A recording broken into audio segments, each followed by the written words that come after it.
पुंडलीकवरदा हरी विठ्ठल श्री ज्ञानदेव तुकाराम.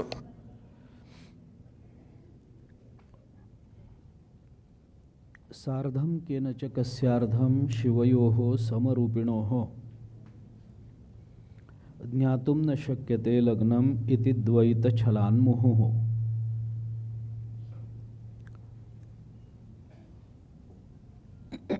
माऊली सेवा परिवाराच्या वतीनं आयोजित या प्रवचनमालेच्या या वर्षीच्या तृतीय सत्राला आपण आरंभ करतो आहोत. ज्ञानेश्वर महाराजांच्या अनुभवामृताचा विचार करत असताना त्यातल्या मंगलाचरणाचा विचार आपण करतो आहोत. हे मंगलाचरण काय आहे, कशाकरता करावं लागतं, या संबंधातला विचार आपण करून आलो आहे. मंगलाचरण केल्याने ग्रंथसिद्धी होते. समाप्तिकामो मंगलम आचरेत असे एक श्रुती प्रमाण त्याला दिलं जातं. गौण श्रुती आहे पण ते प्रमाण त्याला दिलं जातं. समाप्तिकामो मंगलम आचरेत, ज्याला ग्रंथाच्या समाप्तीची अपेक्षा आहे त्याने मंगलाचरण करावं असं म्हटलं आहे. मंगलाचरण करत असताना कुणाचं करावं या संबंधामध्ये शास्त्रकारांनी दोनच विकल्प दिलेत. परमात्म्याचं मंगलाचरण करा, मग ते निर्गुण निराकाराचं करा किंवा सगुण साकाराचं करा, आणि मंगलाचरण करताना सद्गुरू किंवा संतांचं करा. दोनच विकल्प त्याला शास्त्रकारांनी दिलेत. आणि त्या दृष्टीनं ज्ञानेश्वर महाराजांनी सगुण निर्गुण परमात्मा आणि सद्गुरू संत या दृष्टीने मंगलाचरण केलं आहे. त्याचा विचार आपण करून आलो. या मंगलाचरणाचा दुसऱ्या श्लोकाचा विचार आपण कालपर्यंत करत होतो. गुरुरित्याख्यया लोके साक्षात विद्या ही शांकरी जयत्याज्ञानमस्तस्ये दयार्द्राये निरंतरम, याचा विचार कालपर्यंत आपण केला. अशा सद्गुरूंना आम्ही वंदन करतो, त्यांचा जय जयकार करतो. अंतःकरणामध्ये त्यांच्या दया आहे. ज्ञानस्वरूपता आणि ज्ञानदान या दोन गोष्टींचा विचार गुरुच्या ठिकाणी एकत्रित रूपानं येतो. आपण जसा विचार उपनिषदाच्या अंगाने केला की ज्ञानाकरता आपण सद्गुरूंकडे गेलं पाहिजे असं उपनिषदाने म्हटलं आहे. त्यात विज्ञानार्थम गुरुमेव अभिगच्छेत समित पाणीही श्रोत्रियम ब्रह्मनिष्ठम, याच्यातलं श्रोत्रियत्व आणि ब्रह्मनिष्ठत्व या दोन्हीचा विचार आपण बोलून दाखवला. आपल्याला ज्ञान होणं वेगळं आणि ते ज्ञान इतरांना देण्याचं सामर्थ्य असणं वेगळं. अनेकांना ज्ञान होतं पण ते देता येत नाही, आणि एखाद्याला शब्दरूपानं ज्ञान देता येत असलं तरी त्याला ते झालेलं असतंच असं सांगता येत नाही. म्हणजे एखाद्याला गाणं कळतं पण म्हणता येत नाही, आणि बऱ्याच वेळेला म्हणत असतात पण कळतं असं अधिकारवाणीनं म्हणता येत नाही. कारण त्याच्यामध्ये काय आहे, म्हणजे त्याबद्दल बोलण्याचं काही तात्पर्य नाही किंवा कोणाच्या अधिकाराची ती पायमल्ली होऊ नये, परंतु ऐकून ऐकून तयार होणं आणि ऐकून ऐकून अनुकरण करत गाणं हा एक विचार असतोच. आणि जिथं अनुकरणशीलता ही मोठ्या प्रमाणावर असते तिथं ते अनुकरण कशाकरता करायचं असतं आणि कोणतं करायचं असतं याचा विचार फारसा प्रगल्भतेनं केलेला दिसत नाही. त्यामुळे अनुकरण करण्यामध्ये काय आहे, फक्त कृतीची नक्कल करणं असतं. ती कोणती कृती आहे, कुणी करावी, कशाकरता केली जाते आणि आपण करावी की करू नये या संबंधातल्या विचाराला तिथं फारसं स्थान नसतं. त्यामुळं गाणं म्हणणं हा भाग वेगळा आहे. स्वर आहे तो कळतो, जसंच्या तसं म्हणता येतं, ही अनुकरणशीलता अनेक ठिकाणी दिसते, ती ज्ञानातही दिसते. आता आपण ब्रह्मचर्चा करतो आहोत, कुठल्या तरी ग्रंथातलं चिंतनच आपण बोलून दाखवतो ना. आपण काही स्वानुभवाचे बोलत नाही. पण ज्ञानेश्वर महाराज, तुकाराम महाराज जेव्हा या ज्ञानाबद्दल बोलतील तेव्हा ते कुणाचं अनुकरण नसेल ना, ते त्यांचं स्वतःचा अनुभव असेल. अनुभव असणं वेगळं आहे. काय होतं, आपण ज्ञानेश्वर महाराजांचे अभंग बघा. अभंगांमधल्या विरहिण्या पहा. अभंगांमध्ये असे अनेक अभंग आहेत की जिथं ज्ञानेश्वर महाराजांच्या मुखातून जी भाषा बाहेर पडते ती विलक्षण वाटते, वेगळी वाटते. उदाहरणार्थ सखये, बाये, गे, माये हे शब्द ज्ञानेश्वर महाराजांच्या याच्यातून पुष्कळदा अभंगातून व्यक्त होतात. विरहिणीमध्ये ज्ञानेश्वर महाराज स्वतःला गोपिका मानून कितीतरी अभंग आपल्यासमोर ठेवतात. भगवंताच्या विरहानं व्याकुळ झालेल्या गोपिका यांचा भाव ज्ञानेश्वर महाराजांच्या विरहिणीतून अनेक ठिकाणी जसाच्या तसा व्यक्त झाला. मग आता सखये, बाईये हे काही पुरुषाच्या मुखात शोभणारे शब्द नाहीच आहेत ना. पुरुष बाह्ये असं म्हणत नाही, सखये असं पुरुषाच्या मुखात येत नाही. आणि ज्ञानेश्वर महाराज हे पूर्ण पुरुष मानले जातात. विषय जिणोनी जन्मले ऐसे शुकादि दादुले असं लक्षण ज्ञानेश्वर महाराजांनी पुरुषाचं म्हणून केलं आहे. आता बाकीचा विचार तत्वदृष्टीने सोडून दिला तरी पूर्ण पुरुष असणाऱ्या ज्ञानेश्वर महाराजांच्या मुखातून मी आले, मी गेले, मी भोगलं किंवा अशा पद्धतीची ही स्त्रीलिंगी क्रियापदं ही काही पुरुषाच्या मुखात शोभणारी नाही आहेत. पण तरी ज्ञानेश्वर महाराज ते बोलतात ना. मग हे बोलणं काय आहे? त्याच्यामागे दोन गोष्टी असतात. अनुभवाचं बोलणं आणि अनुवादाचं बोलणं असे दोन प्रकार असतात. अनुवादामध्ये सुद्धा अनुवाद करणाऱ्यांना ज्याचा एखादा मनुष्य आहे तो पुरुष आहे, पण एखाद्या तमिळ अशा काही एखाद्या कादंबरीचा मराठीत अनुवाद करतो. ती मूळ कादंबरी स्त्रीनं लिहिलेली आहे आणि तिचा अनुवाद करणारा पुरुष आहे. तर तो पुरुष असून सुद्धा त्याला मूळ कादंबरीतच स्त्रीलिंगी क्रियापदं वापरलेली असल्यामुळे नाईलाजानं त्याला करावंच लागेल ना. म्हणजे तो पुरुष असूनही स्त्रीचीच भाषा बोलतो असं होईल, पण तो अनुवाद झाला. पण ज्ञानेश्वर महाराज गोपिकांचा अनुवाद करत नाहीत, गोपिकांचा अनुभव व्यक्त करतात. तो अनुभव त्यांनाही आहे. परमात्म्याच्या वियोगामध्ये तळमळ करणं म्हणजे काय?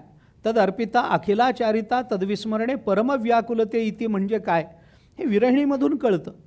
म्हणजे मी कशाकरता हे सगळं बोलतोय, आता हे झाला आहे विषय, पण उगीच निघालं म्हणून ते निघालं. ते कशाकरता मी हे बोलतो की ज्ञान प्राप्त होणं आणि ज्ञान देता येणं याच्याकरता हे कोण आहेत? साक्षात विद्या ही शांकरी.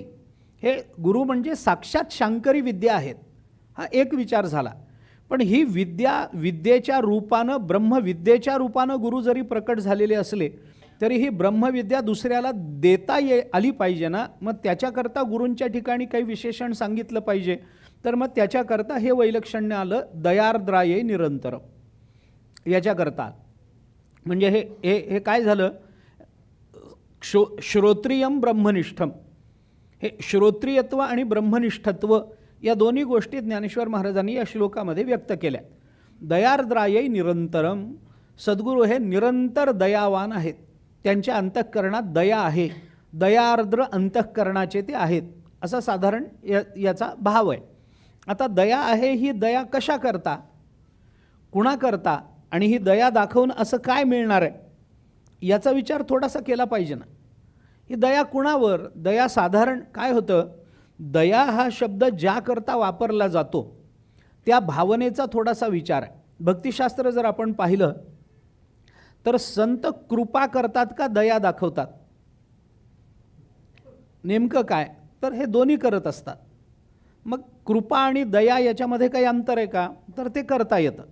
कसं करायचं आहे ते? आपल्याला अनुकूलाची प्राप्ती करून देण्यात कृपा असते आणि आपल्या प्रतिकूलाची निवृत्ती करण्यात दया असते. हा दया आणि कृपा याच्यातला सामान्य भेद आहे की आम्हाला प्रतिबंधक आहे त्या प्रतिबंधकाची निवृत्ती त्यांच्या कृपेनं झाली तर ती कृपा ही दयेच्या रूपानं प्रकट होत असते. आणि आम्हाला ज्याची आवश्यकता आहे, ज्याच्या प्राप्तीत आमची अपूर्णता निवृत्त होणार आहे, अशाची प्राप्ती आम्हाला त्यांच्या कृपेनं झाली की ती कृपा ही त्यांच्या अंतःकरणातली ती कृपा या रूपानं प्रकट होते. कृपा आणि दया असे ते दोन आहेत.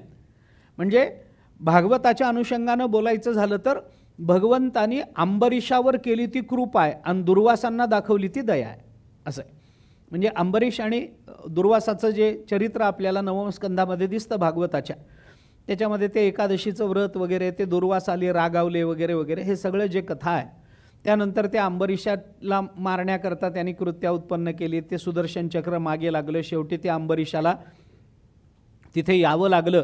त्या दुर्वासांना अंबरीशाच्या चरणाला येऊन लागावं लागलं, अंबरीशाच्या पाया पडून मग ते सुदर्शन चक्राचा ससेमिरा मागे थांबवता आला, अशी जी कथा येते. त्याच्यामध्ये अंबरीशावर भगवान दाखवतात ती कृपा आहे आणि दुर्वासांवर दाखवतात ती दया आहे, असा त्याच्यातला फरक करतायत. तर इथं ज्ञानेश्वर महाराजांनी आपल्या गुरूंना बरं कृपावंत त्यांना म्हटलंच नाही कुठं, असं नाही. ज्ञानेश्वरीमध्ये अशा अनेक ओव्या आहेत की जिथं ज्ञानेश्वर महाराज आपल्या सद्गुरूंच्या कृपेचं वैभव सांगतात, पण इथं ज्ञानेश्वर महाराजांनी दयार्द्रायै निरंतरम असा शब्द वापरला. ते दयार्द्र अंतःकरणाचे आहेत. दयार्द्र अंतःकरणाचे आहेत म्हणजे काय? कारण त्यांना ते जर ब्रह्मविद्या आहे तर ब्रह्मविद्येच्या रूपानं प्रकटलेले ते सद्गुरू आम्हाला ब्रह्मविद्या देतात. म्हणजे काय करतात? तर ते आम्हाला ब्रह्मविद्या देत नाहीत. ब्रह्मविद्या हा देण्याचा विषयच नाही आहे, कारण ब्रह्मविद्या म्हणजे ब्रह्मस्वरूपता आहे आणि स्वरूपता अशी कुणाला देता येत नसते, ते सिद्ध आहे. त्यामुळे वेदांतामध्ये, अद्वैत वेदांतामध्ये कधीही साध्याची चर्चा अद्वैत वेदांत करत नाही. साध्य काय वेदांताचं याची चर्चाच नाही आहे. मग वेदांतात चर्चा कशाची आहे? वेदांतात चर्चा आहे ती साधनांची आहे. ज्ञानाची चर्चा, कर्माची चर्चा, भक्तीची चर्चा, उपासनेची चर्चा. मग बाकी हे मोक्षाची वगैरे चर्चा नाही आहे. कारण का? त्याची चर्चा करून त्याला सिद्ध करायचं नाही आहे, मोक्ष सिद्ध आहे. त्यामुळे वेदांतामध्ये साध्य प्राप्तीचा विचार कुठंच नाही आहे. हे साध्य आहे ते तुम्ही प्राप्त करून घेतलं पाहिजे. म्हणजे काय केलं पाहिजे? जे नित्य प्राप्त आहे त्याच्या प्राप्तीची चर्चा करायचीच कशा करता? मोक्ष म्हणजे आमचं स्वरूप आहे, आमचं स्वरूप आहे. अविद्या निवृत्तीपूर्वक ब्रह्मभावाची प्राप्ती आहे मोक्ष म्हणजे. तो ब्रह्मभाव नित्य आहे आणि तो कुणाच्या ठिकाणी तरी त्या ब्रह्मभावाचा अभाव आहे असं आपल्याला म्हणता येत नाही. कोणताही पदार्थ असेल तरी त्याची ब्रह्मरूपता जर वेदांत स्वीकारत असेल तर कोणत्याही व्यक्तीच्या ठिकाणी, जीवाच्या ठिकाणी ब्रह्मभावाचा अभाव आहे असं म्हणणं वेदांताला शक्य नाही आहे. कारण ब्रह्मभावाचा अभाव असतच नाही, शक्यच नाही आहे. आणि त्याचा अभाव झाला तर काही खरंच नाही आहे, म्हणजे त्याचा अभाव असणंच शक्य नाही आहे, अशक्य कोटीतली गोष्ट आहे. मग याच्याकरता काय करा? आम्हाला ब्रह्मभावाची प्राप्ती करून घ्यायची नाहीच आहे, ब्रह्मभाव आमच्या ठिकाणी सिद्धच आहे. मग करायचं आहे काय त्याच्याकरता? जो सिद्ध असणारा ब्रह्मभाव आमच्या ठिकाणी नित्य आहे, शाश्वत आहे, तेच आमचं स्वरूप आहे. ते ज्या कारणाने आम्हाला कळत नाही त्या सगळ्या प्रतिबंधाची निवृत्ती करणं, एवढंच वेदांताचं काम. वेदांत बाकी काही करत नाही. ज्ञानेश्वर महाराजांनी याला 18व्या अध्यायामध्ये एक दृष्टांत दिला आहे. सुरुवातीला चाला, आकाशामध्ये सूर्य आहे आणि सूर्य आहे, त्याचं ऊन पृथ्वीपर्यंत आपल्यापर्यंत पोचलेलं आहे. तेवढ्यात एखादा ढग येतो आणि त्या सूर्यासमोर थांबतो. परिणामतः त्याचा प्रकाश किंवा त्याचं ऊन अडवलं जातं. मग थोड्या वेळाने वारा सुटतो. मग वारा आला की काय होतं? वारा त्या ढगाला पुढे ढकलून देतो. मग ढग पुढे गेले की सूर्याचा प्रकाश पुन्हा आमच्यापर्यंत येतो. ज्ञानेश्वर महाराजांनी चिंतन करताना असं सांगितलंय की वाऱ्यानं नेमकं केलं काय? वाऱ्याने आपल्याला सूर्य प्राप्त करून दिला नाही, सूर्य आधीचाच प्राप्त आहे. वाऱ्याने फक्त मध्ये आलेला प्रतिबंधात्मक ढग दूर केला ना, हे वाऱ्याचं काम वेदांताचं आहे. वेदांत काय करतो? वेदांत फक्त प्रतिबंधाच्या निवृत्तीचा विचार करतो. सिद्ध वस्तू सिद्धच आहे, तिला सिद्ध करण्याकरता वेगळा खटाटोप करायचाच नाही आहे. आणि आम्ही सिद्ध केल्याने ती सिद्ध होत असेल तर तिला सिद्ध वस्तू म्हणताच येत नाही. कारण ती जर कुणाच्या तरी कारणाने, कुणाच्या तरी आधाराने आणि कुणाच्या तरी बोलण्याने, प्रमाणाने सिद्ध होणार असेल तर तिला सिद्ध म्हणता येत नाही. कारण ती प्रमाणावर अवलंबून राहिली असा त्याचा अर्थ होतो. आणि जे दुसऱ्यावर अवलंबून आहे त्याला सिद्ध म्हणता येत नाही. सिद्ध ते आहे. म्हणून ज्ञानेश्वर महाराजांनी त्याच्याकरता शब्द वापरला, जय जय स्वसंवेद्या. हा त्याच्याकरता आलेला शब्द आहे. जे स्वसंवेद्य आहे ते अन्य प्रमाणजन्य होऊ शकत नाही. कोणतंच प्रमाण असं नाही आहे. जो तो इही शब्दी के मेळवू अनुमानाची मांदी, प्रमाणा वो नेदी कोणाही मा. दुसरं प्रकरण अनुभवामृताचं सद्गुरूंचं स्वरूप सांगत असताना ज्ञानोबारायांची भाषा आहे. शब्द आणि अनुमान ही दोन्ही प्रमाणं नाही, कोणत्याच प्रमाणाला तो परमात्मा ओ देत नाही. प्रमाणा ओ नेदी कोणाही मा. ओ नेदी कुणालाही ओ म्हणत नाही, याचा अर्थ प्रतिसाद देत नाही. कोणत्याही प्रमाणाला परमात्मा स्वरूप हे प्रतिसाद देत नाही. प्रतिसाद देत नाही म्हणजे कोणत्याही प्रमाणाने ते सिद्ध होत नाही. प्रत्यक्षानं सिद्ध होत नाही, अनुमानाने सिद्ध होत नाही. त्याच्या मागे काही कारण परंपरा आहे.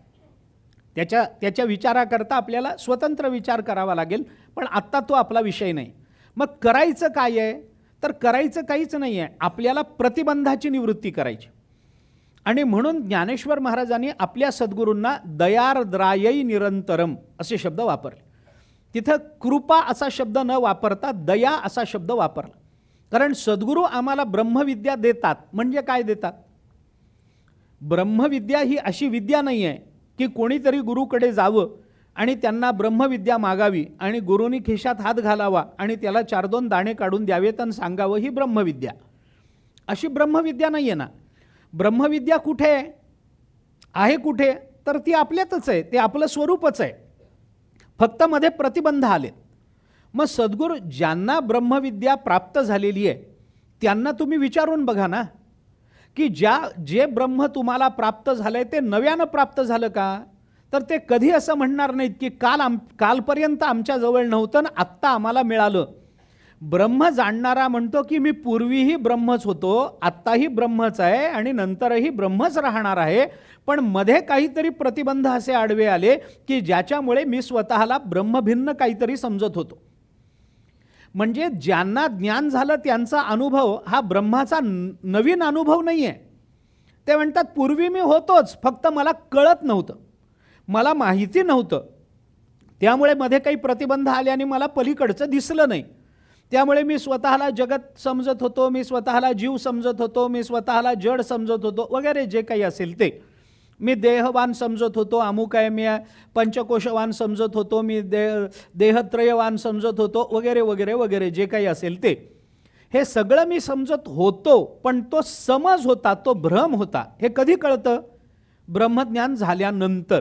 म्हणजे ब्रह्मज्ञानानंतर येणारा ब्रह्मस्वरूपाचा अनुभव हा नवीन अनुभव नाही आहे, तो तोच आहे, फक्त आम्हाला कळत नव्हतं, ही मधली अडचण आहे.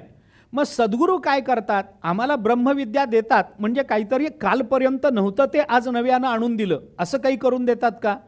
असं काही करून देत नाहीत. मग काय करतात? आमचंच स्वरूप आम्हाला दाखवतात, आमचंच आम्हाला दाखवतात. म्हणजे हारपले आपण पे पावे, तै संता ते पाहता गिवसावे, म्हणून वानावे ऐकावे तेची सदा. ज्ञानोबारायांनी 18व्या अध्यायामध्ये चिंतन केलं. मुक्ता ते निर्धारिता लाभे आपुलीच मुक्तता, जैसी दीपे दिसे पाहता आपुली वस्तू, तैसे हारपले आपण पे पावे, सै संता ते पाहता गिवसावे, म्हणून वानावे ऐकावे तेची सदा. हे आणखीन काही दृष्टांत आले, लांबवायचं कारण नाही आहे. मुद्दा काय आहे?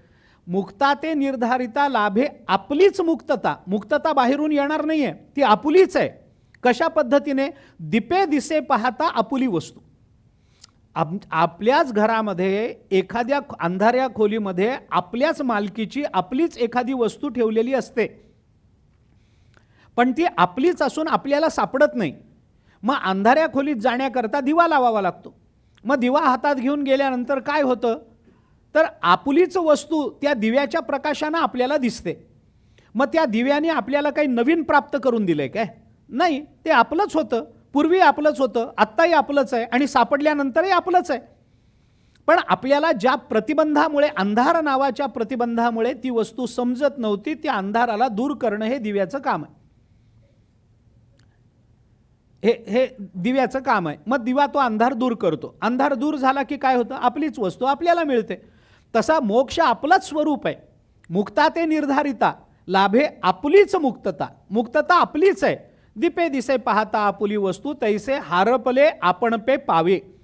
आम्ही आमच्यापासून हरवलोय, आम्हाला माहीत नाही आम्ही कोण आहोत. ज्ञानोबराय म्हणतात मी माझ्यापासून हरवलो. आता माझ्यापासून मी हरवणं शक्य आहे का वगैरेचा विचार पुष्कळ आहे. बहुतांश वेळेला असं होत नाही, मीच मला हरवलो असं होत नाही. काय होतं? हरवण्याकरता वस्तू स्वभिन्न असावी लागते, हा नियम आहे, पहिला नियम.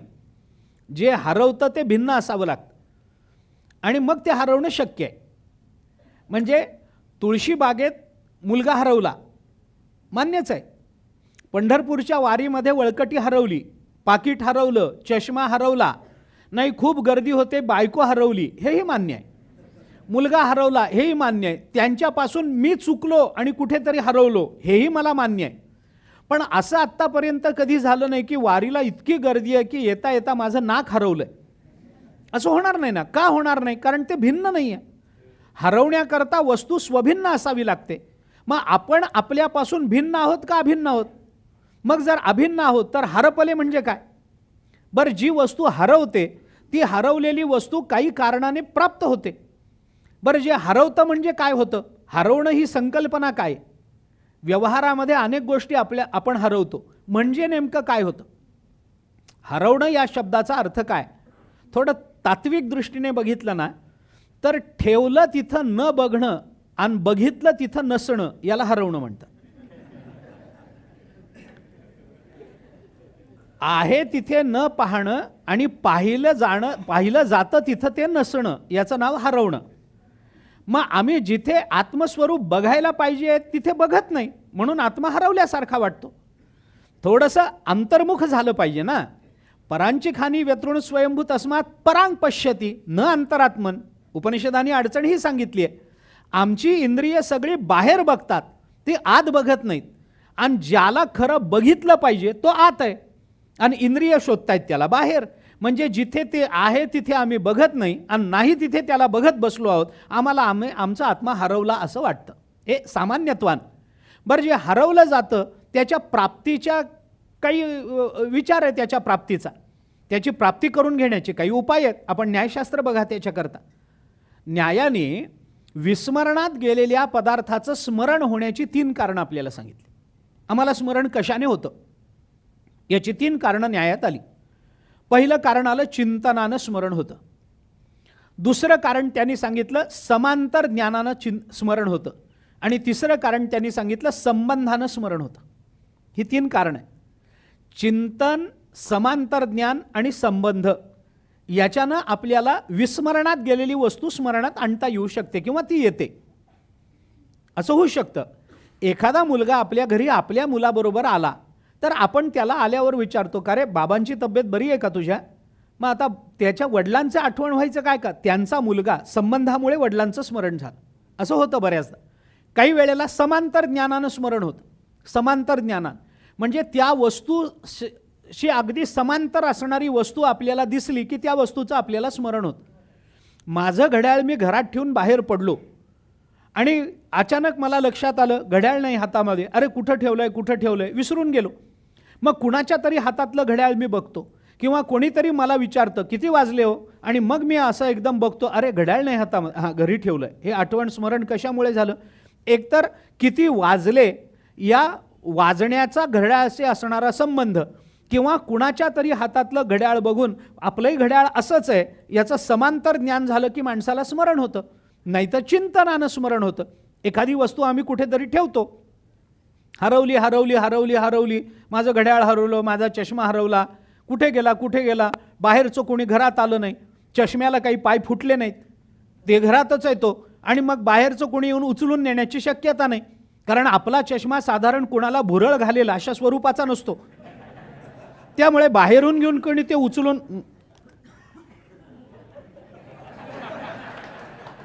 म्हणजे बाहेरून येऊन कोणी तो उचलून नेईल याची शक्यता नसते. मग कुठे हरवला, कुठे गेला असं जर काही होत असेल तर मग बायको आपल्याला सांगते, अहो सकाळी तुम्ही भाजी आणायला गेलात तेव्हा होता का? हां होता. मग तिथून आल्यानंतर तुम्ही पेपर वाचत होता पहा, तेव्हा तर होताच पेपर, त्याच्याशिवाय कसा वाचीन मी?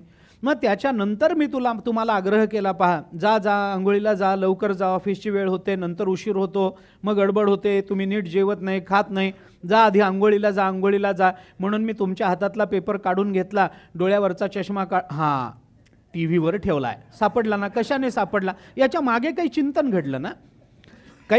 घडलं. वेदांताची याच्या संबंधानं अडचण अशी आहे की जो आत्मा आम्हाला हरवल्यासारखा वाटतो तो आत्मा चिंतनाने सापडेल का? चिंतनाने, कारण आत्मा चिंतनाचा विषय होईल का? ही पहिली अडचण आहे. जर होणार नसेल तर समांतर ज्ञानाने तर आत्म्याला समान दुसरं काय आहे? जे एकमेवा द्वितीय म्हणून सांगितलं जातं त्याला समांतर दुसरं असणं शक्य नाही आहे. बरं, मग आत्म्याचा कुणाशी संबंध आहे? अरे तो कुणाशी संबंधितच नाही आहे. जे एक असतं ते संबंधात राहत नाही. आत्मा एक आहे त्यामुळे त्याचा कुणाशीच संबंध नाही. एक असल्यामुळे संबंध नाही. मग संबंधच नाही, त्याला समांतर नाही आणि तो चिंतनाचा विषय होत नाही. कारण चिंतन करण्याकरता बुद्धी लागते आणि बुद्धी लागत असेल तर बुद्धी आत्म्यापर्यंत पोचतच नाही. म्हणजे या तिन्ही गोष्टींनी जर आपल्याला आत्मा सापडत नसेल तर हरपले आपण पे पावे, या पावे शब्दाचा विचार काय करायचा ज्ञानेश्वर महाराजांच्या. तर तिथला हरवणं या शब्दाचा अर्थ तिथं तिरोहित होणं असा आहे, झाकला जाणे हा आहे. आणि पुढच्या श्लोकामध्ये ज्ञानोबरांनी त्याच अर्थाने आपल्याला विचार सार्धम केनच कस्यार्धम शिवयोहो समरूपिणो, हे कळत नाही म्हणतात ज्ञानेश्वर महाराज. तिकडे आपण येतो, पण आपला विचार कुठून निघालं हे सगळं? दयार्द्रायै निरंतरम इथून निघाल. मग गुरु आपल्याला ब्रह्मबोध देतात म्हणजे काय करतात? काही नवीन वस्तू देतात का? आमचं काही वेगळं आमच्या ठिकाणी काही वेगळे आम्हाला उचलून वेगळ्या अवस्थेला नेऊन ठेवतात का? काहीच करत नाहीत. मग काय करतात? ते आमच्यात कोणता बदल करत नाहीत. आम्ही ब्रह्मरूप आहोतच.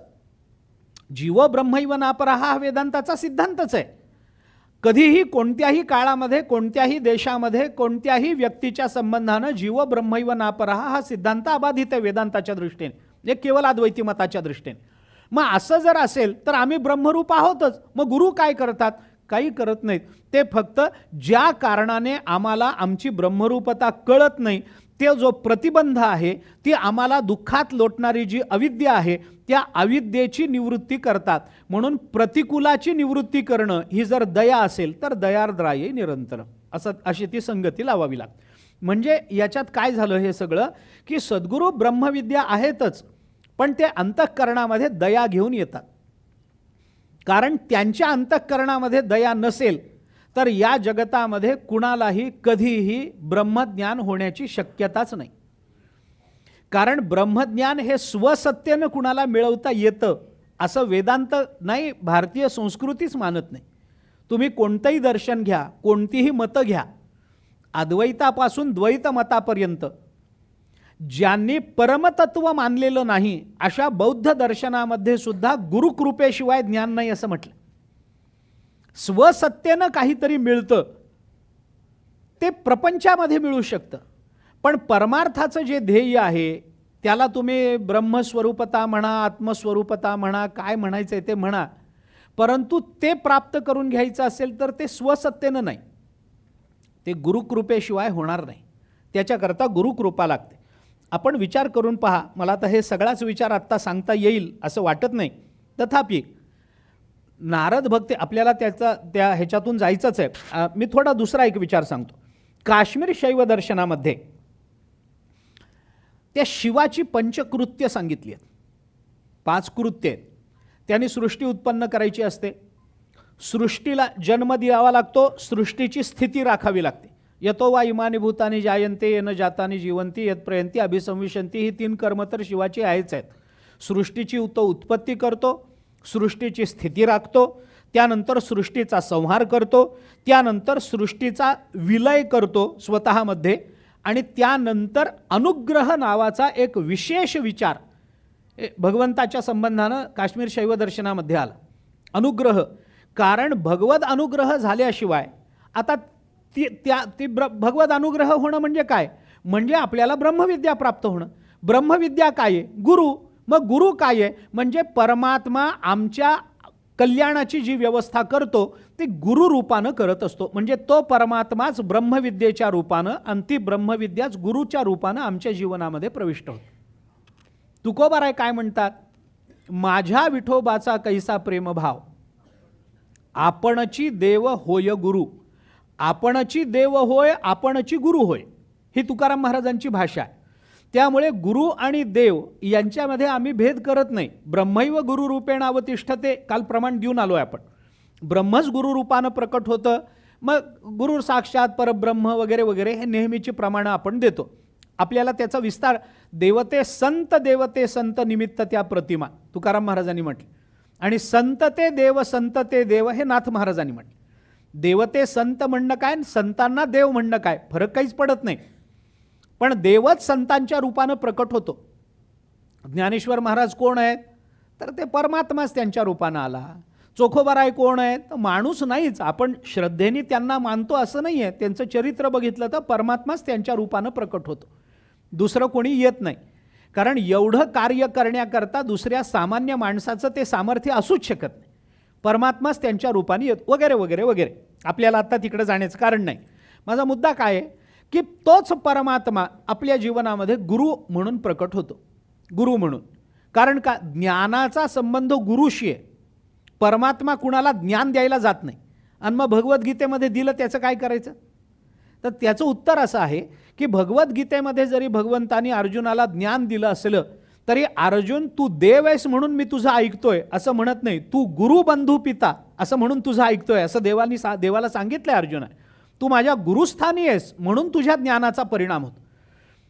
आणि अशा पद्धतीनं ते गुरु म्हणजे परब्रह्म म्हणजेच ब्रह्मविद्या ही नुसती असून चालत नाही. ती इतरांना देण्याकरता ती थोडी तळमळ घेऊन यावी लागते. जगत कल्याणाची तळमळ ही देवाच्या ठिकाणी नाही आहे. मी गंमत सांगतो एक त्या संबंधात, उगी जाता जाता म्हणून. एक काय आहे, आपल्या एका अंतरंग भक्ताच्या कल्याणाची तळमळ जेव्हा अंतःकरणामध्ये निर्माण होते ना, तेव्हा त्याला देव म्हणून यावं लागतं. पण सकल जगताच्या कल्याणाची तळमळ अंतःकरणामध्ये निर्माण होते तेव्हा तेच देव संत म्हणून प्रकट होत असतात. फरक पडत नाही. ते संत आणि देव याच्यामध्ये अंतर नाही आहे, हे तत्वदृष्टीने झालं. पण कर्तृत्व दृष्टीने विचार करायचं झालं तरी हे बघा, म्हणजे भगवंतानी गीता सांगितली ती 18 अक्षौहिणी सैन्याला नाही सांगितली. की कुरुक्षेत्रावर भगवान सगळ्यांना म्हणाले की तुम्ही समोर बसा, मी तुमच्या कल्याणाचं तुम्हाला माध्यम सांगतो, साधन सांगतो, कल्याणाचा विचार सांगतो, बसा तुम्ही सगळे. आणि हे चांगले चांगले ऐकणारे जे आहेत ना ते पुढे पुढे बसा, असं भगवंतानी नाही सांगितलं. म्हणजे भीष्माचार्यांनी पुढे बसावं, द्रोणाचार्यांनी, कृपाचार्यांनी पुढे बसावं, अमक्याने, हे सगळे तुम्ही पुढे बसा, बाकीचं जे 18 अक्षौहिणी सैन्य आहे ते सगळं मागे बसेल आणि मग सगळे मिळून ऐकतील, असं केलं नाही भगवंतानी. भगवान म्हणाले बसा बाबा, फार महत्त्वाची ही गीता सगळ्यांना कळाली पाहिजे, जगतातल्या सर्व जीवांचा उद्धार झाला पाहिजे. मग मी बसतो, कुठे बसाल, मला व्यासपीठ नाही. मग भगवंतानी आपला रथ उलटा फिरवला आणि आपण माऊलीच्या सोहळ्यामध्ये टेम्पो उलटा फिरवून जसं प्रवचन करतो तसं भगवंतानी काय सगळ्यांसमोर एक प्रवचन करून दिलं. असलं काही केलं नाही. भगवंतानी फक्त अर्जुनालाच सांगितलं, अर्जुना हे गीतेचं हे जे तत्वज्ञान आहे ना, याच्यानं तुझ्या अंतःकरणातला मोह निवृत्त होईल, याच्याने तुझ्या अंतःकरणातला भ्रम जाईल, याच्याने तुला कृतकृत्यता प्राप्त होईल. हे किती जणांना, बरं अर्जुनापेक्षा चांगलं ऐकणारे तिथं कोणी नव्हतेच असं नाहीच आहे. अंतःकरण शुद्धीद्वारा जर ज्ञानाची प्राप्ती असेल तर अर्जुनापेक्षा शुद्ध अंतःकरणाचे भीष्माचार्य आहेत, अर्जुनापेक्षा शुद्ध अंतःकरणाचे धर्मराज युधिष्ठिर आहेत, कारण कधी खोटंच बोलले नाहीत. अर्जुन अनेक वेळेला बोललाय, पण यांना कुणाला गीता सांगितली नाही, कृपाचार्यांना सांगितली नाही. द्रोणाचार्य अर्जुनाचे गुरु आहेत पण त्यांनाही गीता सांगितली नाही. आणि खऱ्या अर्थानं गीतेची गरज धृतराष्ट्राला होती, त्याला तर नाहीच सांगितली. या कुणालाही गीता भगवंतानी सांगितली नाही, ती सांगितली एकटे अर्जुनाला. बरं त्याचं कर्तृत्व काय आहे, तर संन्यास घ्यायला गेला आणि लग्न करून आला, एवढा कर्तृत्व संपन्न अर्जुन. मला म्हणून वाटतं की गीता ऐकायची असेल तर असं कर्तृत्व गाजवता आलं पाहिजे, तर त्यांनी गीता ऐकावी. म्हणजे गीता सगळ्यांकरता नाही, कल्याण करते सगळ्यांचं, पण सगळ्यांकरता सांगितली गेली नाही. पण हीच गीता जेव्हा ज्ञानेश्वर महाराजांच्या हाताला लागली तेव्हा ती एकाकरता मर्यादित राहिली नाही ना. मुद्दा इथे अर्जुनाच्या एकट्याकरता व्यक्त झालेली गीता ज्या भगवंतानी एकट्या अर्जुनाकरता व्यक्त केली, त्याच भगवंताचा अवतार म्हणून ज्ञानेश्वर महाराज जेव्हा गुरुरूपात या पृथ्वीवर अवताराला येतात तेव्हा ती गीता एकट्याकरता मर्यादित न ठेवता सगळ्या जगाकरता उघडी करून देतात. कारण भगवंताच्या अंतःकरणात अर्जुनाच्या कल्याणाची तळमळ आहे आणि ज्ञानोबरायांच्या अंतःकरणात आपल्या सगळ्यांच्या कल्याणाची तळमळ आहे. हा फरक पडतो. त्यामुळे संत रूपानं किंवा गुरुरूपानं येण्याकरता दयार्द्रायै निरंतरम याची आवश्यकता फार असते. आणि म्हणून ज्ञानेश्वर महाराज ही भूमिका बोलून दाखवतात. जयत्याज्ञा नमस्तस्यै दयार्द्रायै निरंतरम. आता हे गुरुचं वर्णन झालं, पण एवढं वर्णन गुरुचं जरी झालं तरी गुरुचं वर्णन झालं, हे मंगलाचरणाचा एक भाग संपलाय. ज्ञानेश्वर महाराजांनी पुढं वर्णन करताना अजून एक याच अनुभवामृताच्या दुसऱ्या प्रकरणाची पहिली ओवी बघा की आपण. आता उपायवन वसंतू जो आज्ञेचा आहे व तंतू अमूर्तची परी मूर्तू कारुण्याचा. इथं दयार्द्रायी म्हटलंय, तिथं कारुण्य शब्द वापरला, एवढाच फरक आहे. उपायवन वसंतू आज्ञेचा आहे व तंतू. आज्ञेचा आहे व तंतू म्हणणं काय, साक्षात विद्या ही शंकरी म्हणणं काय, मला आत्ता त्याच्यात फरकच करायचा नाही आहे. पण ज्ञानेश्वर महाराज म्हणतात हे आमचे सद्गुरू आहेत. दुसरं प्रकरण सद्गुरुस्तवन, अनुभवामृताचं दुसरं प्रकरण, त्याचं नाव आहे सद्गुरुस्तवन. त्याची पहिली ओवी आहे, आता उपायवन वसंतू जो आज्ञेचा आहे व तंतू. कसेत आमचे सद्गुरू, अमूर्तची, अमूर्त म्हणजे ब्रह्म, ते अमूर्तची पण कारुण्याचं मूर्त रूप झाले. दयार्द्रायै निरंतर, कारुण्य त्यांच्या रूपानं प्रकटलं. करुणा अंतःकरणामध्ये घेऊन आमचे सद्गुरू प्रकटले. हे सद्गुरूंचं नमन. त्या अशा सद्गुरूंना आम्ही वंदन करतो, त्यांचा आम्ही जय जयकार करतो. जयत्याज्ञा नमस्तस्यै दयार्द्रायै निरंतरम, हे ज्ञानेश्वर महाराजांनी बोलून दाखवलं. आता एवढं सगळं झाल्यानंतर हे मंगलाचरण सद्गुरूंपर्यंत आलं.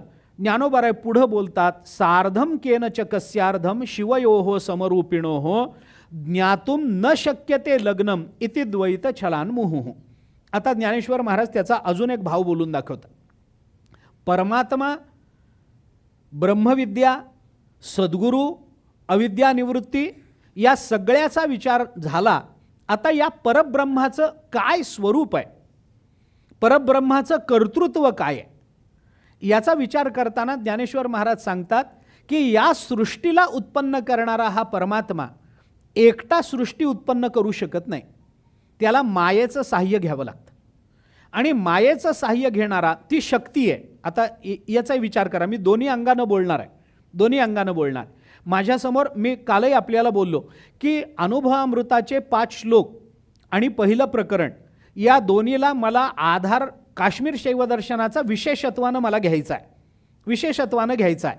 कारण मूलाग्राय मूलमध्याय हा जो शेवटचा श्लोक आहे, हा श्लोक काश्मीर शैवदर्शनातल्या एका ग्रंथाचं मंगलाचरण आहे. तो जसाच्या तसा अनुभवामृतामध्ये आला. आपण त्याचा विचार आत्ता नको करायला, आपण नंतर. मला काही फार तुलना करायची नाही आहे, मला तुलना करायची नाही, कारण काश्मीर शैवदर्शन हे अद्वैतीच दर्शन आहे. आणि ज्या अद्वैत दर्शनामध्ये मायावाद मांडला गेला तिथे त्यालाही केवळ अद्वैती दर्शनच म्हणतात. त्यामुळे फक्त मांडणीमध्ये जो भेद आहे, व्यवस्था लावणं, विचाराची व्यवस्था लावणं, हे कसं आहे. काय होतं, आपली जी दर्शनशास्त्र आहेत ना, या दर्शनांचं काम काय आहे. आपण न्यायदर्शन, सांख्यदर्शन, चार्वाक दर्शन, बौद्ध दर्शन, जैन दर्शन, योग दर्शन, पूर्वमीमांसा ही सगळी दर्शनं सांगतो किंवा आपल्या कानावर असतात. या दर्शनांचं काम काय. बरं, ही सगळी दर्शनं निर्माण करणारं कोण सामान्य माणूस आहे सांगा. गौतम सामान्य आहेत का, कपिल सामान्य आहेत का, कणाद सामान्य आहेत का, जैमिनी सामान्य आहेत का, कोण आहे याच्यात सामान्य माणूस म्हणण्यासारखा कोण आहे. कोणी नाही. हे सगळे महात्मे आहेत, हे सगळे परब्रह्म स्वरूपाला प्राप्त झालेले आहेत.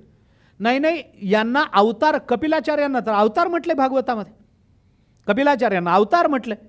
आता कपिल महामुनी हे परमात्म्याचा अवतार आहे, गौतमांचं तसंच आहे, जैमिनींचं तसंच आहे.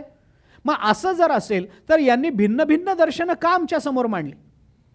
या दर्शनांचं काम आहे हे काय, आपल्या प्रापंचिक जीवनामध्ये येणाऱ्या आपल्या अनुभवाची वैचारिक संगती लावून देणं, हे या दर्शनशास्त्राचं काम आहे. आम्हाला जगताचा अनुभव येतो ना, मग जगताचा अनुभव घेताना ज्या स्तरावर आम्ही त्या जगताचा अनुभव घेतो त्या स्तरावर येऊन ही दर्शनं आम्हाला त्या जगताची वैचारिक संगती लावून देत असतात.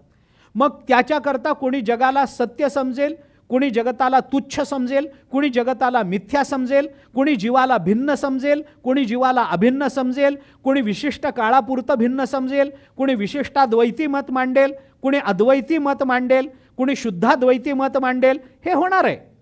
याच्यामध्ये आपल्याला वेगळेपणा जरी दिसत असला तरी आपण ज्या भूमिकेवर आहोत त्या भूमिकेवर ती संगती जर आपल्याला पटत असेल तर आपल्याला पुढे कुठपर्यंत जायचं हे कळालं पाहिजे दर्शनशास्त्राच्या अभ्यासामध्ये. हा थोडासा विचार आहे त्याच्यात. थोडंसं आपण जर साकल्याने बघितलं तर विषयांतर होईल, पण आत्ता मला पुढे जातो थोडंसं.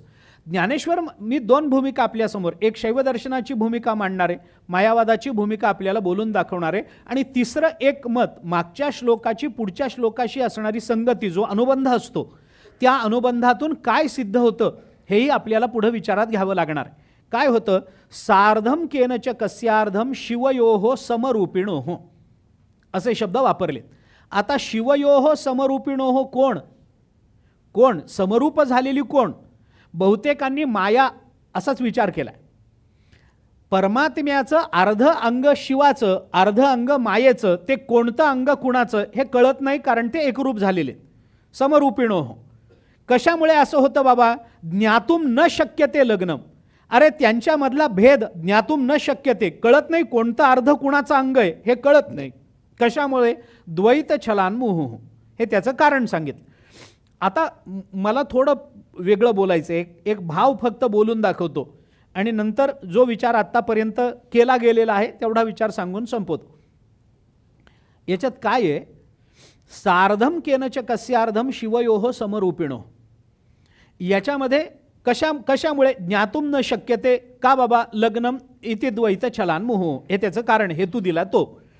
मला म्हणजे शब्दशः अर्थ आत्ता सांगतच नाही आहे. मागच्या ओवीमध्ये लग्न शब्द वापरला की नाही? लग्न ज्ञातुम न शक्यते लग्नम इति द्वैत छलान्मुहुः. द्वैत आहे म्हणून, ते द्वैतात दिसतात म्हणून ते कोणतं अंग कुणाचं हे ओळखू येत नाही. आता हे लग्न कुणाचं आहे? तर एक त्याला पुरुष लागतो, एक स्त्री लागते, बरोबर आहे. मग पुरुषवाचक शब्द मागच्या श्लोकामध्ये कोणता आला? कोणता आला? गुरुरित्याख्यया लोके साक्षात विद्या ही शांकरी जयत्याज्ञा नमस्तस्यै दयार्द्राये निरंतरम. आता याच्यामध्ये त्याच्या आधीच्या श्लोकामध्ये, पहिल्या श्लोकामध्ये चला, यदक्षरमनाख्ययम आनंदम अज केवलम श्रीमन्निवृत्तीनाथ इति ख्यातम दैवतम आश्रये. झालं. आता परब्रह्म स्वरूप एक आहे आणि मागच्या श्लोकामध्ये सांगितलेली ब्रह्मविद्या ही दुसरी आहे. ही ब्रह्मविद्या गुरुच्या रूपानं प्रकटते. गुरु ब्रह्मविद्या आहे. आता ब्रह्मविद्या आणि ब्रह्म याच्यामध्ये कोणतं अंग कुणाचं आहे हे कळतच नाही. आम्ही अजून एक भाव बोलून दाखवतोय, फक्त तो सामान्यत्वानं घ्या. प्रकृती पुरुषामध्ये माया आणि ब्रह्मामध्ये कोणतं अंग कुणाचं हे कळत नाही. हे कशामुळे बाबा? द्वैत छलान याच्यामुळे. तसं इथं सुद्धा गुरु आणि परमात्मा या दोन्हीमध्ये सामान्य माणसाला द्वैतच आहे ना. तो गुरु हा शब्द ब्रह्मवाचक उच्चारतच नाही आहे, कारण गुरु त्याला व्यक्ती म्हणून दिसते आणि ब्रह्म या शब्दाचा अर्थ करताना तो तत्व म्हणून करतोय. जोपर्यंत गुरुचं यथार्थ ज्ञान होत नाही तोपर्यंत ब्रह्मविद्या कळत नाही, आणि ब्रह्मविद्या झाली की काहीच वेगळं राहत नाही. अडचणी आहेत. त्यामुळे एका अंगानं असाही विचार करता येतो की गुरु आणि ब्रह्म म्हणजे ब्रह्मविद्या आणि ब्रह्म याच्यातलं कोणतं अंग कुणाचं आहे हे आम्हाला शोधता येत नाही. ज्ञातुम न शक्यते लग्नम. कशामुळे? द्वैत छलान्मुहुः. कारण असं होऊ शकतं. हा एक अजून एक अर्थ. आता मला जो विचार किंवा परंपरेनं चालत आलेला जो विचार आहे तोही मला आपल्यासमोर ठेवायचा आहे. काय होतं की या जगताची उत्पत्ती होत असताना ते परब्रह्म एकटं हे जग निर्माण करू शकत नाही. याच्या मागे पुष्कळ विचार आहे. मग बरं, माया एकटी निर्माण करेल का? तर करत नाही. माया का करत नाही आणि ब्रह्म का करत नाही? ब्रह्माला कर्तृत्व नाही म्हणून ते करत नाही आणि मायेला सत्ता नाही म्हणून ती करत नाही. ब्रह्म सत्तेशिवाय मायेला अर्थ नाही आहे आणि मायेच्या कर्तृत्वाशिवाय परब्रह्म काही करू शकत नाही. याच अनुभवामृताच्या दुसऱ्याच प्रकरणामध्ये ज्ञानेश्वर महाराजांनी स्पष्ट शब्दात हे संकेत दिलेत. जिही एक एका वीण न किजे तृणाचेही निर्माण. माया आणि ब्रह्म एकमेकांशिवाय गवताचं पातसुद्धा निर्माण करू शकत नाहीत. जग निर्माण करणं तर राहू द्या, न किजे तृणाचेही निर्माण. तृण गवत, गवताचं पातं ब्रह्म करेल का? करणार नाही. का करणार नाही? कर्तृत्व नाही. ब्रह्माच्या ठिकाणी कर्तृत्व नाही. कर्माचा आणि परब्रह्माचा काही संबंध नाही. मग कर्म कुणाकडून घडतं? प्रकृतीमुळे. ऐसी शुभाशुभी कर्मे निफजतसे प्रकृती धर्मे, मूर्ख मतिभ्रमे मी करता म्हणे. ज्ञानेश्वरी ज्ञानोबा बोलतात, वेड्याला असं वाटतं की मी करताय, करता तू नाही आहे, करता प्रकृती आहे. कारण कर्तृत्व तिच्या ठिकाणी. कर्तृत्व सिद्ध होण्याकरता, आता हे वेदांताचेच विषय आहेत, कर्तृत्व सिद्ध होण्याकरता परिच्छिन्न असावं लागतं. व्यापकात कर्तृत्व नाही आहे, व्यापकामध्ये कर्तृत्व नाही. कारण कर्तृत्व पटणार नाही, पण वेदांताच्या अंगाने बोलतोय म्हणून पटवून घ्यावं लागेल. कर्तृत्व हा विकार आहे. व्यावहारिक अर्थानं घेऊ नका, व्यावहारिक अर्थानं घेऊ नका, पारमार्थिक अर्थानं आपल्याला. कारण कर्तृत्व कशा करताय? काहीतरी मिळवण्याकरता आहे. काहीतरी मिळवणं काय आहे? इच्छेची परिपूर्ती आहे. इच्छा काय आहे? माया कार्य आहे. म्हणजे माया कार्य असणारी इच्छा, तिच्या परिपूर्ती करता जर कर्तृत्व असेल तर कर्तृत्व हे मायेकरता झालं, आणि मायेमुळे झालं तर मायेमुळे निर्माण होणारं जे जे आहे तो विकार आहे. म्हणून कर्तृत्व हा विकार आहे. हे समीकरण आहे त्याचं, हे लक्षात घ्या. मला काहीतरी मिळवायचं आहे, घर पाहिजे हो का? कारण माझी इच्छा आहे लहानपणापासून की आपलं स्वतःचं घर असावं. मग ही इच्छा आहे, तर ही इच्छा परब्रह्माचं काही रूप असेल का? का मायेचं रूप असेल? मला मिळावं असं ज्या वेळेला माणसाला वाटतं त्याच वेळेला त्याचाच अर्थ तो अपूर्ण आहे असा त्याचा अर्थ होतो. आणि अपूर्णाच्या परिपूर्तीकरता जर कर्तृत्व गाजवायचं असेल तर ते कर्तृत्व मायिक असतं, मायाकार्य असतं. ते परब्रह्माच्या ठिकाणी नसतं. कारण परब्रह्माला कर्तृत्व नाही आहे. कारण जे व्यापक आहे त्याला कर्तृत्व नाही, तिथं हालचाल नाही. उदाहरण सांगतो. हा माझा चष्मा मी इथं ठेवला आहे. हा चष्मा मी इथला उचलतो आणि खिशात ठेवतो. मी इथला चष्मा उचलून खिशामध्ये ठेवू शकतो का? कारण तो इथं असताना त्याचा खिशामध्ये अभाव होता म्हणून. आणि ज्या वेळेला मी खिशात ठेवतो त्यावेळेला जिथून उचलला तिथं अभाव निर्माण होतो. याला काय म्हणायचं? याला देश परिच्छिन्नता असं म्हणायचं. एका देशामध्ये भाव असताना अन्य देशामध्ये अभाव सिद्ध झाला की त्याला देश परिच्छिन्न असं म्हणतात. एका कालामध्ये असताना अन्य कालामध्ये अभाव झाला की त्याला काल परिच्छिन्नता असं म्हणतात. आणि एक वस्तू ही दुसरी वस्तू नसणं याला वस्तू परिच्छिन्नता असं म्हणतात. आंबा म्हणजे दगड नाही आणि दगड म्हणजे पेरू नाही. बरोबर आहे की नाही? आंबा म्हणजे दगड नाही, दगड म्हणजे पेरू नाही. म्हणजे काय झालं? म्हणजे ही वस्तू ती नाही, ती वस्तू ती नाही. म्हणजे प्रत्येक वस्तू ती आहे, तर याला वस्तू परिच्छिन्नता असं म्हणतात. परिच्छिन्नता म्हणजे मर्यादा, त्याचा संकोच, याला परिच्छिन्नता असं म्हणतात. आता जेव्हा एखादी वस्तू उचलून दुसऱ्या जागी ठेवली जाते तेव्हा ती वस्तू परिच्छिन्न असते, देशपरिच्छिन्न आहे.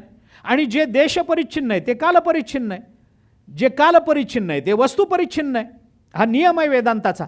या दृष्टीने जर विचार केला तर माझा हात आहे, माझा देह आहे.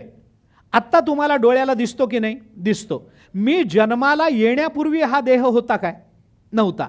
मी गेल्यानंतर हा देह राहणार आहे का? तर राहणार नाही. म्हणजे कधीतरी तो नसणार आहे आणि कधीतरी तो नव्हता, असं झालं की नाही? म्हणजे कधीतरी तो नव्हता म्हणून कधीतरी तो आहे, आणि कधीतरी नव्हता म्हणून जर कधीतरी आहे, तर कधीतरी जे आहे ते कधीतरी नाही. लक्षात आलं का? हे कधीतरी नव्हता आणि कधीतरी नाही हे कशावर अवलंबून आहे? कशावर अवलंबून आहे? आत्ता तो वर्तमानात आम्हाला दिसतो, पण मागे त्याचा प्रागभाव होता, पुढं त्याचा प्रध्वंसाभाव होणार आहे. आणि या अभावाला हा देह जर पुढे जाणार असेल तर या देहाला परिच्छिन्न मानावं लागेल, आणि परिच्छिन्न मानावं लागेल म्हणूनच या देहाला हालचाल करणं शक्य आहे. आता माझा हात इथे असताना मी इथे नेतो का नेतो? कारण इथे मी नेतो कारण पूर्वी इथं नव्हता म्हणून इथं नेता येतो. तसं आत्मा कर्तृत्व गाजवेल तर काय कर्तृत्व गाजवेल? आत्मा आपला हात हलवेल. कसं शक्य आहे? आत्मा इथून निघेल आणि मुंबईला जाईल, म्हणजे जाण्यापूर्वी मुंबईत आत्मा नाही आहे का? तो व्यापक आहे ना. व्यापकामध्ये हालचाल नसते, व्यापकाला हलणं नाही आहे. कारण हलण्याकरता अवकाश लागतो, आणि अवकाश नुसता असून चालत नाही. ज्या वस्तूला हालचाल अवकाशामध्ये करायची आहे, त्या अवकाशामध्ये जिथे त्या वस्तूला जायचं आहे तिथे त्या वस्तूला जाण्यापूर्वी अभाव मानावा लागतो त्या वस्तूचा. तसा आत्म्याचा अभाव कोणत्या देशामध्ये मानता, कोणत्या कालामध्ये मानता? आमच्या देहाला जन्माला येण्यापूर्वी देह नव्हता, प्रागभाव मानावा लागेल. तसं काही आत्मस्वरूपाला अभाव मानता येतो का? ब्रह्मपूर्वी नव्हतं, आत्ता जन्माला आलं. आम्ही काय करतो, गोकुळाष्टमीला रात्री 12 वाजता कृष्ण जन्म साजरा करतो. चैत्र शुद्ध नवमीला दुपारी 12 वाजता रामजन्म साजरा करतो. मला सांगा, चैत्र शुद्ध नवमीला म्हणजे रामनवमीच्या दिवशी दुपारी 12 वाजता रामचंद्र प्रभूंचा अवतार झाला. याचा अर्थ दुपारी 11:45 रामचंद्र प्रभू नव्हते. बरोबर आहे? बरोबर आहे का सांगा? नाही ना, नाही ना. रामचंद्र प्रभू नव्हते अशी अवस्थाच नाही आहे. परब्रह्म नाही असा कालच नाही आहे. परब्रह्म नाही असा देशच नाही आहे. देश काळ वस्तू भेद मावळला, आत्मा निर्वाळला विश्वाकार, तुकाराम महाराजांची भाषा आहे. आता हे कशा करता मी सांगतो आपल्याला, आत्मस्वरूपाच्या ठिकाणी कर्तृत्व नाही आहे. त्यामुळे जिथं जिथं कर्म घडतं ना, त्या कर्माची जी कारणं सांगितली जातात त्याच्यात आत्मा हे कधीच कारण होत नाही. त्याला पुन्हा 18वा अध्याय गीतेचा, अधिष्ठानम तथा कर्ता, गीता पाठ आहे बऱ्याच जणांना. अधिष्ठानम तथा कर्ता करणंच पृथक विधम विविधाश्च पृथक चेष्टा दैवम चैवात्र पंचमम. 5 गोष्टी सांगितल्या की नाही? आता काय काय सांगितलं आणि त्याचा विस्तार करणं हे आत्ता आपल्याला कर्तव्य नाही आहे. तथापि ज्या 5 गोष्टी कर्माकर्ता म्हणून सांगितल्या गेल्या याच्यात आत्म्याचा निर्देश आहे का सांगा? अधिष्ठान नाही. अधिष्ठान म्हणजे काय? देह. देह. कर्ता, करता येणे नामे बोलीजे जीव, ज्ञानेश्वरी वाचा ना आपण. बस. करण, करण म्हणजे इंद्रिय. पृथक चेष्टा म्हणजे क्रिया. आणि दैव, दैव म्हणजे इंद्रियांच्या अधिष्ठात्री देवता. या 5 गोष्टी लागल्या. याच्यात आत्मा कुठे आला? ज्या 5 गोष्टींची यादी भगवंतांनी दिली 18व्या अध्यायामध्ये, याच्यात आत्मा कुठे आला सांगा? आत्मा आला नाही. म्हणून याच्या खाली म्हणताना ज्ञानेश्वर महाराजांनी असं सांगितलंय अर्जुनाला, सर्व कर्म सिद्धी लागी इये मुद्दले हो जगी. ही 5 मुद्दल आहेत, ही कारण आहेत. कशा करता? सर्व कर्म सिद्धी लागी. कर्माच्या सिद्धी करता ही 5 कारण आहेत अर्जुना. पण तेथ न सुवावा अभंगी आत्मराज, या 5 कारणामध्ये आत्म्याचा समावेश करायचा नाही असं ज्ञानोबारायांनी स्पष्ट अर्जुनाला सांगितलं. म्हणजे कर्तृत्व सिद्ध करणं हे परिच्छिन्नाचं काम आहे. व्यापकाच्या ठिकाणी कर्तृत्व नाही, कारण व्यापकाच्या ठिकाणी विकार नाही. विकार कुठे निर्माण होतो? विकार म्हणजे काय? कमी होणं हाही विकार आहे आणि वाढणं हाही विकार आहे. आमचा देह बारीक झाला तरी विकार आहे, चांगला आहे पण विकार आहे. आणि आमचा देह वाढला तरी विकार आहे. बरोबर आहे की नाही? माणूस खूप बारीक झाला तरी डॉक्टर म्हणतात हे चांगलं नाही, तुम्ही काहीतरी चांगली औषधं घ्या, जरा तब्येत बघा तुमची. मग त्या औषधाने थोडा बरा झाला की मग हां आता तब्येत सुधारली, म्हणजे पूर्वी खराब होती. आणि जेव्हा एखादा खूपच जाड असतो तेव्हा डॉक्टर म्हणतात हे बरं नाही, हे कमी करा. आणि मग काही औषधानं व्यायामानं वगैरे काही कमी झाला की डॉक्टर म्हणतात हां आता बरं वाटतंय, म्हणजे पूर्वी बरं नव्हतं. म्हणजे वाढणं हाही विकार आहे आणि कमी होणं हाही विकार आहे. हा विकार कुणाच्या ठिकाणी निर्माण होतो? परिच्छिन्नाच्या ठिकाणी निर्माण. व्यापकाच्या ठिकाणी निर्माण होत नाही. व्यापक वाढतही नाही आणि व्यापक कमी होत नाही. कमी होणं आणि वाढणं हे परिच्छिन्नाचे धर्म आहेत. वाढणं हाही आयुर्वेदाने काय केलं आहे, मला माहिती नाही आपल्यापैकी कोणी आयुर्वेदातलं तज्ज्ञ असेल तर, पण आयुर्वेदाने मी सामान्य जे वाचलं आहे आणि मला जेवढा उमगलं आहे त्याच्यातलं त्यानुसार सांगतो. आयुर्वेद काय आहे, आपल्या हाताला 5 बोट आहेत. जन्मतः 1 बोट जर नसेल तरी तो विकारच आहे. आणि जन्मतः 5च्या ऐवजी 6 बोटं असली तरी तो विकारच आहे. वाढणं 5ची 6 होणंही विकार आहे आणि 5ची 4 होणं हाही विकार आहे. म्हणजे कमी होण्याला सुद्धा विकार म्हणतात, वाढण्याला सुद्धा विकार म्हणतात. विकार हा शब्द अर्थ बदल या अर्थाने वेदांतामध्ये. जिथे बदल होतो तिथे विकार आहे. बदल हाच विकार आहे. आमचा देह बदलत जातो की नाही, म्हणजे तो विकारी मानला पाहिजे. हां असं आहे. हे वेदांतात काय आहे, आता ते जायते, अस्ति, वर्धते, विपरिणमते, अपक्षीयते आणि विनश्यती. विकाराचा विचार वेदांतात आहे. आपल्याला जायचं नाही तिकडे, पण कानावर असू देत. विकार म्हणजे काय? वेदांताच्या दृष्टीने जन्म आणि मरण हा विकार आहे. जन्म मरणाचं संसरण हा सगळ्यात मोठा विकार मानला गेला. कारण आता ते विकारी म्हणजे काय आहे, तर ज्याच्या भावाचा विचार वेदांताला करावा लागतो ते विकारी माना, असं आहे. ते मोठं प्रकरण आहे. आत्ता सांगणं शक्य नाही आहे मला, सगळं एकदम मला संगती लावून आत्ता लक्षातही येणार नाही. परंतु भावाचा विचार ज्या वस्तूच्या संबंधानं केला जातो तिथं विकार आहे असं म्हटलंय. ती वस्तू विकारी मानली गेली. देह विकारी मानला गेला, पण आत्मा अविकारी आहे. देहाला विकार आहेत, कारण देह जन्माला येतो, त्याच्यानंतर वाढतो, तारुण्यामध्ये भरीला येतो, त्यानंतर प्रौढावस्थेमध्ये मग थोडंसं कमी होतं, मग वृद्धावस्थेमध्ये हळूहळू कमी व्हायला लागतं. म्हणजे वाढत एका विशिष्ट अवस्थेपर्यंत जातो, तिथून हळूहळू कमी होतो आणि जन्माला येण्यापूर्वी तो जसा नसतो तसं वृद्धापक आल्यानंतर जी मरणावस्था येते त्याच्यानंतर तो नसतो. म्हणजे नसण्यापासून सुरू करून असण्याचा भ्रम दाखवून पुन्हा नसण्यामध्ये जाणं हा विकार आहे. हे असं झालं त्याचा सगळ्याचा विचार. याला म्हणायचं विकार. आता हा देह विकार झाला. कशा करता मी आपल्याला हे सगळं सांगितलं? आपला मुद्दा काय चालला? आपला मुद्दा काय आहे की विकार कशात आहे? परिच्छिन्नात विकार असतो, व्यापकात विकार नाही. मी उदाहरण सांगतो आपल्याला, अनेक वेळेला बोलतो, आत्ताही सांगतो. नदी आहे, कालही आपण बोललो. पाऊसच पडला नाही तर आटेल की नाही? आटेल. ती नदी जर खूप पाऊस पडला तर पूर येईल की नाही? वाढेल की नाही? वाढेल. वाढणारी आणि कमी होणारी अशी जी नदी आहे तिला परिच्छिन्नच असावं लागतं, तिला दोन तटातच राहावं लागतं, तर ती वाढेल तरी नाही तर कमी तरी होईल. जिला तट नाहीत तिच्या वाढण्याचं परिमाण काय सांगा? नदीला पूर आला हे आपण कशावरून म्हणतो? नदीला पूर आला असं जेव्हा आपण म्हणतो त्यावेळेला त्याचा अर्थ काय होतं? कशावरून आपण म्हणतो नदीला पूर आला? कारण तिचं पाणी तटाच्या बाहेर येतं म्हणून. पूर येण्याचं लक्षण काय? तर तटाच्या बाहेर पाणी येतं. म्हणजे तट ही मर्यादा मानावी लागेल तर पूर ही संकल्पना आपल्याला मानावी लागेल. बरोबर आहे की नाही? तट, तिला मर्यादा मानली तरच तिला वृद्धी सांगता येईल आणि मर्यादा मानली तरच तिचं न्यूनत्व सांगता येईल. नदी आटली हो, कशामुळे? बघा ना, तटावरून दिसतंय एवढासा ओहोळ राहिला आहे. म्हणजे काय झालं? आटणं हे काय आहे? ते कमी होणं हे सुद्धा त्या तटावरूनच ओळखावं लागतं आणि तिला पूर आला हेही तटावरूनच ओळखावं लागतं. म्हणजे दोन तट ही मर्यादा मानल्याशिवाय वृद्धी आणि अपक्षय या दोन्ही गोष्टी विकारार्थी मानता येत नाहीत. लक्षात आलं का मला काय म्हणायचंय ते? समुद्राला कोणते तट आहेत सांगा? समुद्राला कोणते तट आहेत? या तटापासून त्या तटापर्यंत असं समुद्राच्या बाबतीत म्हणता येतं का?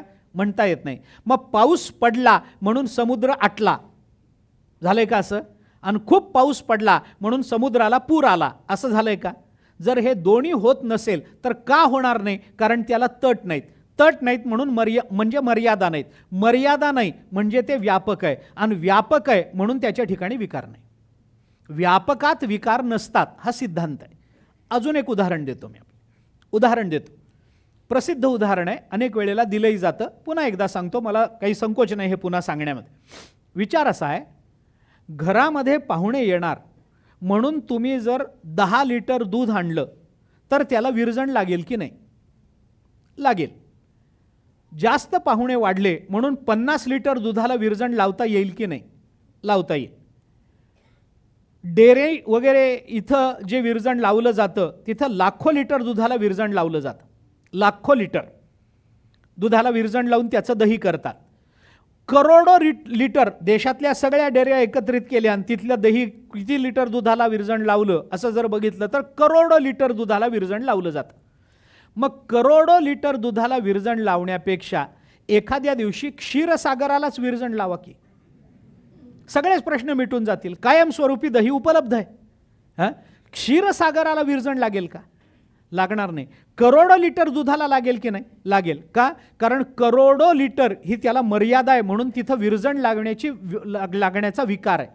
पण क्षीरसागर याला मर्यादा नाही, तो व्यापक आहे, म्हणून तिथं विकार नाही. क्षीरसागराला विरजण लागत नाही. त्याच्यामध्ये थोडं दही टाकलं तर दुसऱ्या दिवशी सकाळी सगळा क्षीरसागर दह्याचा झाला असं होत नाही. असं होणार नाही. का होणार नाही? कारण तो व्यापक आहे. व्यापकाच्या ठिकाणी घट्ट होणं, पातळ होणं हे विकार होऊ शकत नाहीत. परमात्मा जर व्यापक आहे तर परमात्म्याच्या ठिकाणी कर्तृत्व नावाचा विकार आपल्याला दिसणार नाही. हा मुद्दा आहे. विषय काय चाललाय? सार्धम केनच कस्यार्धम शिवयोः समरूपिणोः. या दोन्हीमध्ये परमात्मा आणि माया या दोघांपासून हे जगत निर्माण होतं. एकटा परमात्मा जग निर्माण करत नाही, कारण त्याच्या ठिकाणी कर्तृत्व नाही. मग त्याला कुठून तरी कर्तृत्व घ्यावं लागेल. मग अशा ठिकाणाहून कर्तृत्व तो घेतो की जिथे कर्तृत्व आहे पण सत्ता नाही आहे. ते काय आहे? तिला म्हणतात माया किंवा प्रकृती. प्रकृतीच्या ठिकाणी कर्तृत्व आहे, पण ते कर्तृत्व परब्रह्माच्या सत्तेशिवाय नाही आहे. म्हणजे याने सत्ता द्यावी तर तिने कर्तृत्व गाजवावं, आणि तिने गाजवलेलं कर्तृत्व याच्या नावावर खपावं. असं आहे. सिंह असतो की नाही, सिंहाची जी जोडी असते की नाही, याच्यातला सिंह कधीच शिकार करत नाही. शिकार करते सिंहीण. तुम्ही बघा प्राणीशास्त्राचा, माझं चुकत असेल तर सांगा मला. सिंह कधी शिकार करत नाही, तो बसून असतो. सिंहीण मागे धावते, ती शिकार करून आणते आणि मग हा खातो. असे बरेच सिंह आहेत. असं समजू नका की फक्त प्राणीशास्त्रातच असा सिंह आहे, असं नाही आहे. असे बरेच सिंह आहेत की सिंहीण शिकार करून आणते आणि मग सिंह महाराज जेवतात. असं बऱ्याच ठिकाणी होतं. पण ती जी सिंहीण शिकार करते ना, ते शिकारीचं कर्तृत्व कुणाच्या जोरावर गाजवते? तर हा बसलेला असतो त्याच्या जोरावर. हा करत काही नाही, पण सत्ता याची आहे आणि करते ती, पण याच्या नावावर खपवते. यालाच प्रकृती आणि पुरुषापासून निर्माण होणारं विश्व असं म्हणतात. सोप्या भाषेत बोलायचं झालं हे असं आहे. आता याच्यातला विनोद सोडून द्या. पण प्रकृती आणि पुरुषापासून विश्वोत्पत्ती मानली जाते. मग ती कशी मानायची, काय मानायची? प्रकृती आणि पुरुषच का घ्या? मग त्याच्यामध्ये सांख्य मताचं म्हणणं काय आहे, नैयायिकांचं म्हणणं काय आहे, पूर्वमीमांसेचं म्हणणं काय आहे, उत्तर मीमांसेचं म्हणजे वेदांताचं म्हणणं काय आहे, यामध्ये पुष्कळ वाद आहे. त्या वादात आपल्याला आत्ता जायचं नाही आहे. पुढं त्याचा विचार येईल आपल्याला. विश्वोत्पत्तीची प्रक्रिया वेदांतामध्ये सांगितली गेली नाही तर तो वेदांत म्हणवला जात नाही. पंचदशीने आपल्याला काय सांगितलंय? 3 गोष्टींचा विचार कायम करावा. सदा विचारयेत तस्मात् जगत जीव परात्मनः. पंचदशी. जगत, जीव आणि परमात्मा या 3 गोष्टीचा विचार कायम करणं हे जीवाच्या कल्याणाच्या दृष्टीने महत्त्वाचं आहे. मग हे जगताचा विचार येणारच आहे, पुढे जीवदशेचा विचार येईलच, परमात्म्याचा विचार स्वरूपदृष्टीने येईलच. सत्यम ज्ञानम अनंतम ब्रह्म या सच्चिदानंद पदत्रय विवरणामध्ये ब्रह्मविचार येणारच आहे.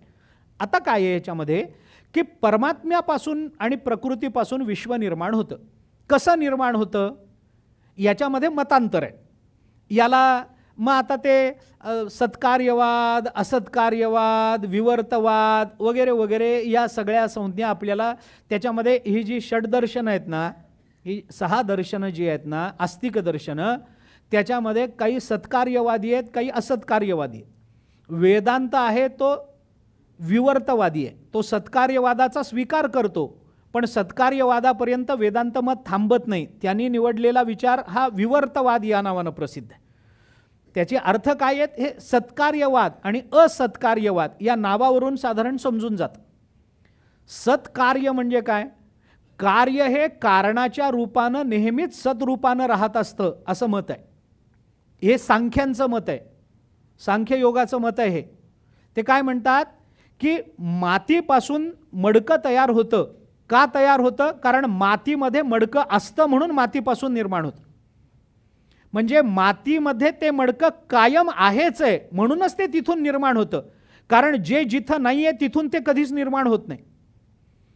याला त्यांनी विनोदानं उदाहरणं दिली आहेत, आपण विनोदानं म्हणू त्याला, पण तिथं गांभीर्यानंच आहेत. ज्याच्यापासून तुम्हाला काय करायचं आहे, तेल घ्यायचं आहे, तेल काढायचं आहे तेल, तर मग ते तेल कशापासून निघेल? तिळापासून निघेल, करडीपासून निघेल, सूर्यफुलापासून निघेल, शेंगादाण्यापासून निघेल. तेल निघेल की नाही?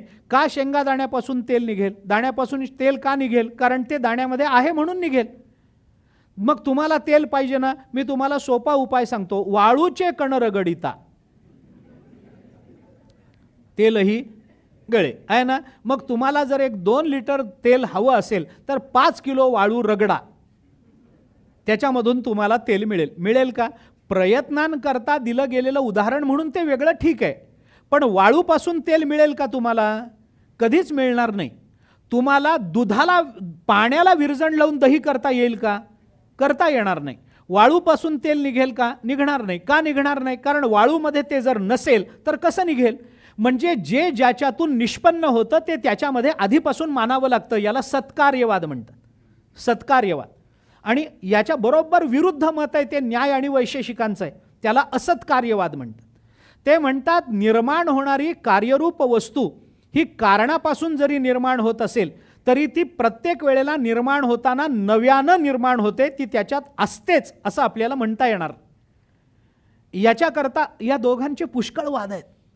आपल्याला ते बघायचं झालं तर सगळा वेळ